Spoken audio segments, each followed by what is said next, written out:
All right, we are back on another episode of Unsportsmanlike Conduct. The U.S. has been eliminated from the World Cup, going down 2-1 yesterday in extra time. A valiant effort, but they have been eliminated, and Belgium will move on to the quarterfinals of the 2014 World Cup. The World Cup so far has been phenomenal, has really made up for a subpar NBA playoffs. Tommy, once not a supporter of the world of soccer or football for the rest of the world, thoughts now? Are we changing, Tommy? Are we feeling a little better about soccer? I'm still feeling great about soccer. I might be a little bit soccered out though. I'm starting to peter out a little bit. You know what I mean? Towards the end of this World Cup, but I you know, I can see myself watching this sport continually. I could see it. I'm in the process of trying to pick a team, which is a whole deal. I've gone through a lot of different algorithms and formulas to try and find my team, and I'm zeroing in on a couple, so I'm getting there. Well, I think that we should start with the U.S. was eliminated yesterday, and a lot of people have been talking about how this is going to be a change for American soccer, how this was really a positive step in the right direction, yada yada yada. But I tend to disagree. I think we say this at the end of every World Cup about how they made a valiant effort and how we fought really hard, and at the end, we gave as much effort as we could, but we just didn't have enough. But it will get better going forward. And I think people forget that we say the exact same thing after every World Cup, and not a whole lot changes. I really like Jurgen Klinsmann, but at the end of the day, we didn't get any farther than last World Cup. We got eliminated in the exact same way in the first game of the elimination round in stoppage time. Yeah, but this was a better team than the Ghana team we lost to 4 years ago. So this is the number 4 team in the world that I lost to. But can we talk about how terrible Tim Howard is? Oh my God, allowing those 2 goals? Are you kidding me? Awful, right? Yeah, he played hands down one of the best games you will ever see by a goalie. But I think it makes sense that anytime a goalie performs like this, the team typically loses, because we got the Belgians scored on their 31st shot on goal. Think about that. The U.S. had 31 shots on goal in the entire tournament, and Belgium scored on their 31st shot on goal in the same game. Crazy. But Tommy, I think this brings up, like I was saying before, the bigger picture. I don't think the U.S. is going to improve in soccer until they fix what's going on in the MLS. And David Beckham has touched on it.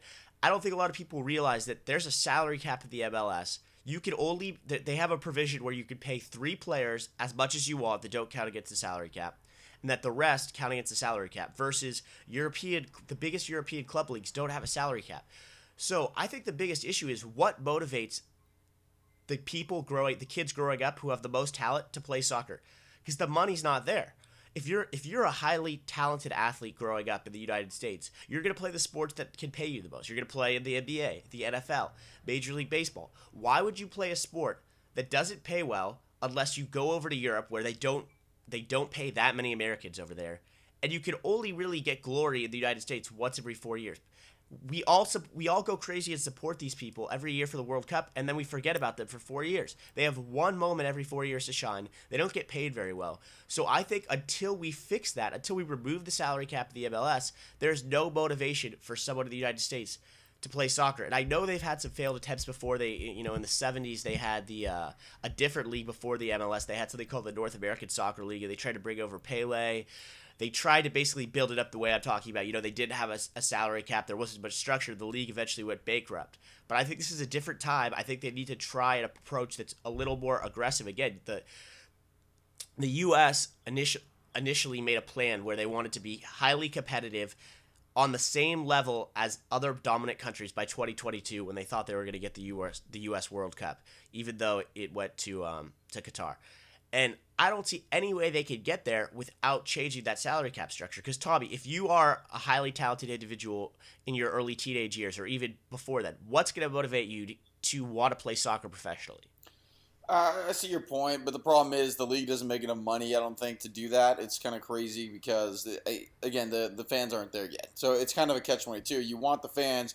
How do you get the fans? You get the best players in the world. How do you get the best players in the world? You pay them. How do you get the money to pay them? You have a lot of fans. So it's kind of it's. But don't you think it's kind of like you're saying, it's kind of like the chicken and the egg? Why are fans going to start paying to come watch these subpar players play? And if the fans did start paying to watch these subpar players play, the owners suddenly don't have as much motivation to bring over the best players because they already are selling out seats.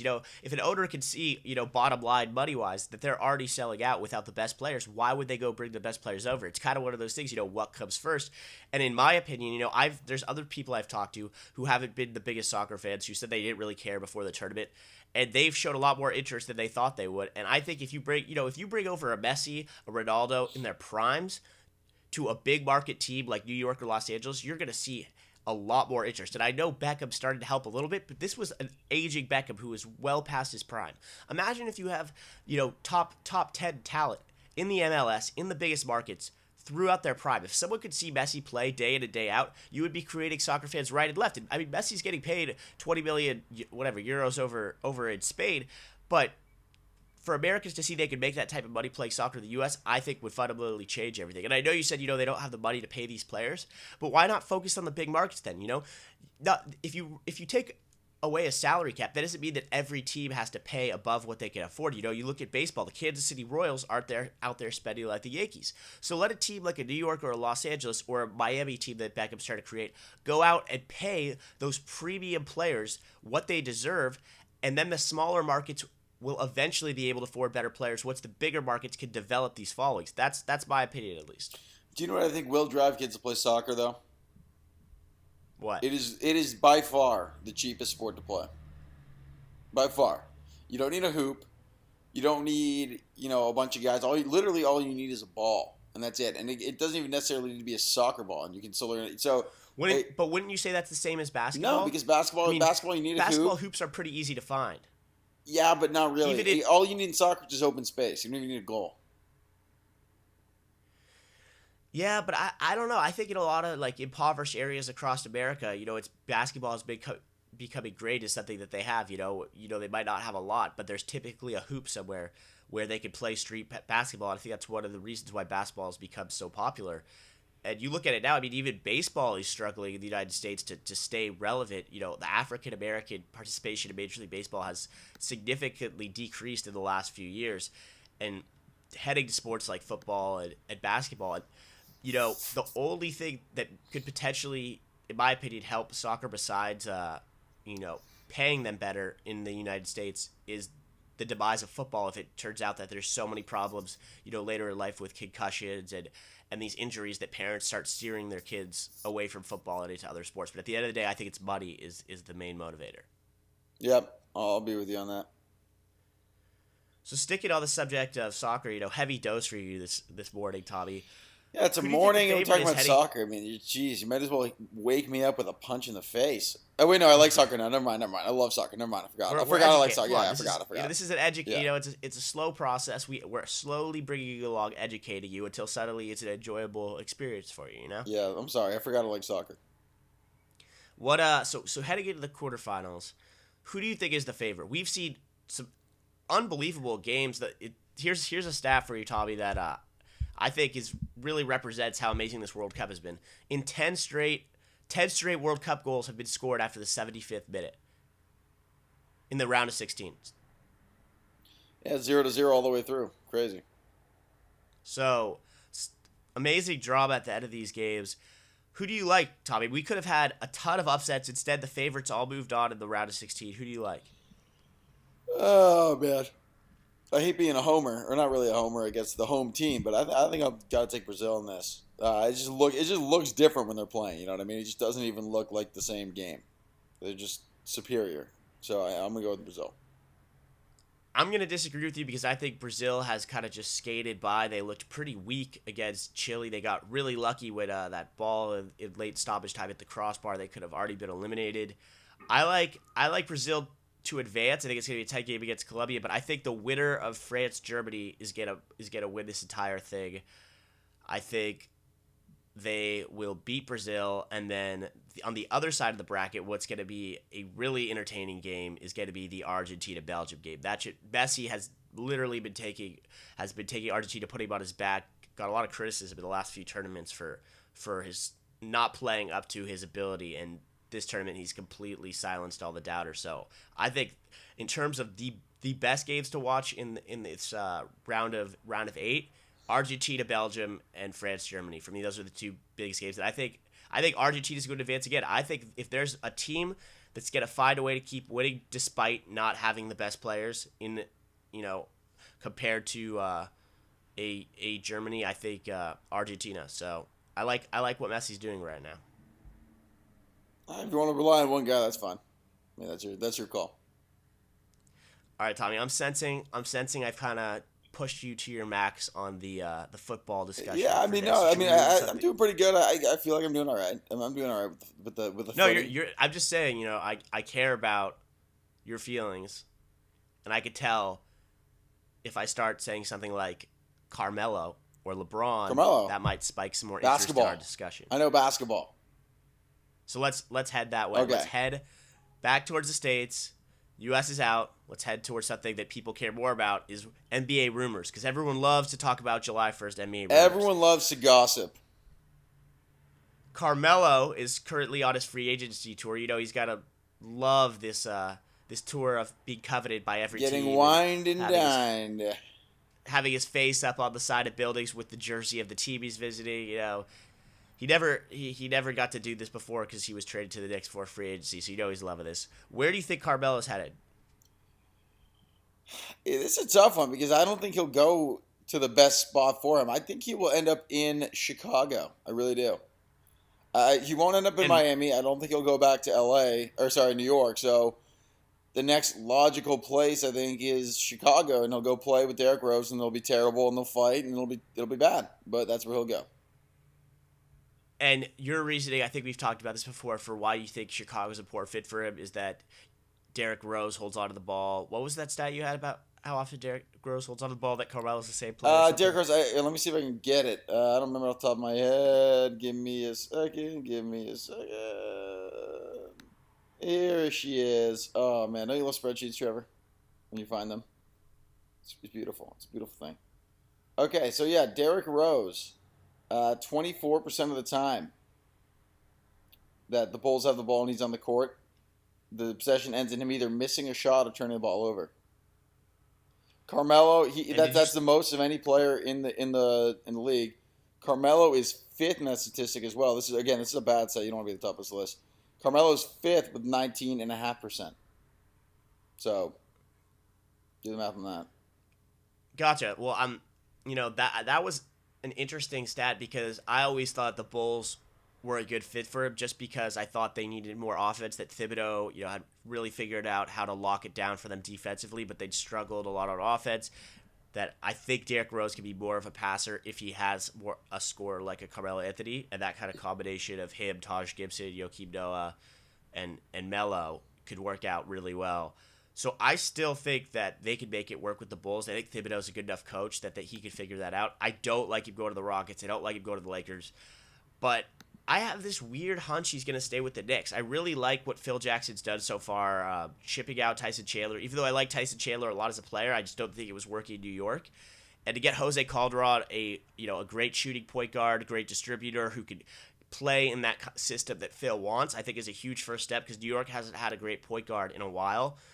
And I think, at first I was a little skeptical about Phil, but after that first trade, he's making moves, and I think he's going to find a way to convince Carmelo to stay. I don't know if that's actually the best thing for New York. I think New York might actually be better off letting him go, but I have a weird feeling that Carmelo's going to stay in New York. I just feel like they've gotten in the fight. He's left. I don't know. I don't think.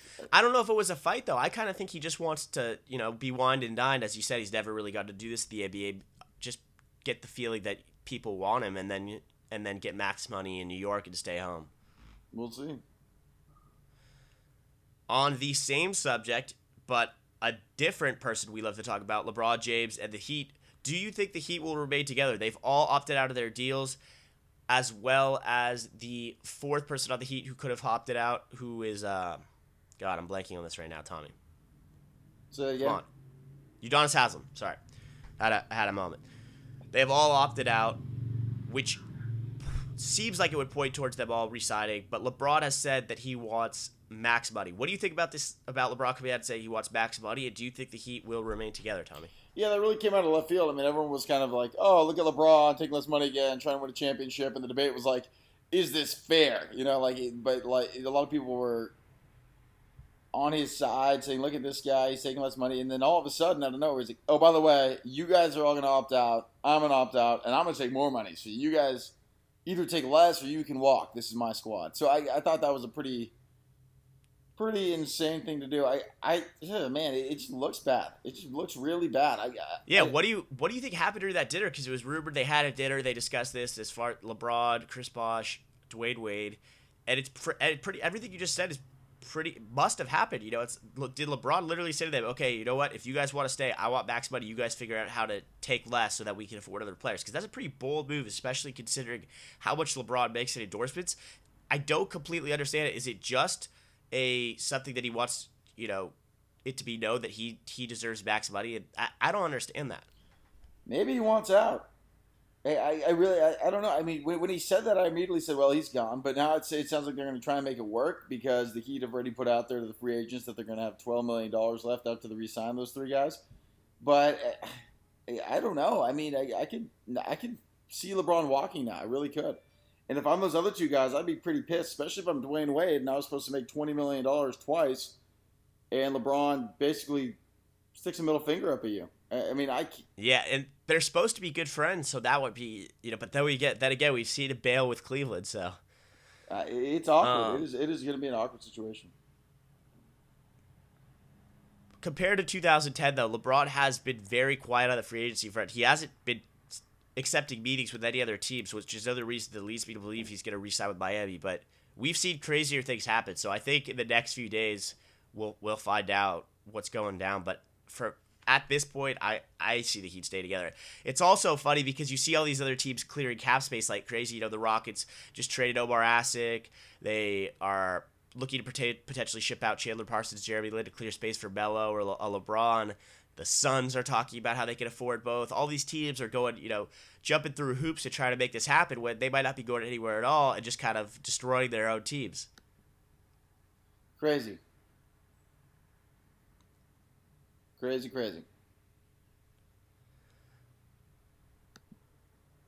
What I'm like, Tommy, I wanted to be silent for a second to really just let you digest. Just let that moment sink in for you. Yeah. Well, I mean, speaking of destroying teams, what is up with Jason Kidd? What was that? I didn't see the news at first, and I turned on SportsCenter, and I'm blinking, and I'm thinking, like, what the hell is going on right now? And I'm so confused. Apparently, Jason Kidd, he goes to the front office asking for, more power after his 1 year of coaching, which was okay. He did an okay job after firing, half his staff. Is this better for the Nets or the Bucks? Or can you just, Tommy, explain to me what the hell is going on here? And who does Jason Kidd think he is? He has a history of doing this with teams and now with coaching. I mean, there was a lot made about maybe it was a money thing because, I mean, I don't even know how to really describe, but so all these coaches that were former players that have no coaching experience, like Derrick Rose and Steve Kerr, are getting a lot of money. And I think he was a little upset. Not Derrick Rose, Derek Fisher. Or Derek Fisher, yeah. Sorry. Yeah, same guy. Yeah, so he was a little upset because he felt like they were getting paid because of him. So I think he wanted to make more money. I think there was a lot going into it more than just, a guy trying to ditch the team and wanting more power. But it looks like he didn't really end up making that much more money. So I don't get it, man. I mean, I guess he was getting in a fight with the GM and he just wanted to leave. But after 1 year, I think he got a little more money from the Bucks. I think he got a similar contract to. I'm looking this up right now. I thought it was like 3 years, $15 million or something. Yeah, that's what it was. Yeah, but he was getting like $2 million a year before. I apologize. That's my fault. Yeah, so it might have been a money thing. I really think it was that. It's just weird. I don't know. I've never really. I don't understand. But teach their own. And you're going to a place like Milwaukee, it's going to be a lot harder to recruit talent than Brooklyn. You've got new ownership, and that was kind of a big reason why he went, the supposedly relationship with ownership. I think this looks terrible for Milwaukee ownership, though. I mean, you might have been successful pulling tactics like this when you created a business that made you so much money that you can afford an NBA team. But this is a pretty shady move to, go behind the back of – they went behind the back of their GM and their coach to try to work out this deal with the Nets. And then the press found out, and their GM got involved. And next thing you know, they're firing Larry Drew, who has no idea that his job's in jeopardy. So I think who does this benefit the most? I actually think the Nets will be better off with a guy like Lionel Hollins, a more level-headed person who's, not just going to dump a drink on the court and bolt for Milwaukee 6 months later. But I think the Milwaukee Bucks new ownership needs to check themselves, because just because you might have pulled moves like this on the business side of things doesn't mean you could just do this all the time in sports, because I think it's pretty messed up the way they treated Larry Drew. I think so too, but said it before. You laughed at me about Jabari Parker wanting to go to the Bucks. I think we know why everyone's trying to go to the Bucks, Trev. I know. Do I even need to say it? Do I need to say it, or just leave it be? We know about Mallory. We know how you feel about her. We know about her draft day. Her draft day fame. Mallory Edens, Tommy. We know. I'm just saying, there's a lot of people interested in the Bucks all of a sudden. It's crazy. It's it's an interesting point. If one more thing happens with the Bucks, then I'm probably gonna have to believe. Third time's a charm. Right now we're at strike 2. We've got Jabari Parker. We've got Jason Kidd. If it happens 3 times, if the lightning strikes again, then I'll have no argument for you. I'm just saying. I don't know. So before we get out of here, Tommy, I think what we've learned today, first of all, is that you are an afternoon person, not a morning person. That would be my first. Well, yeah. Well, you got me pre-coffee, so.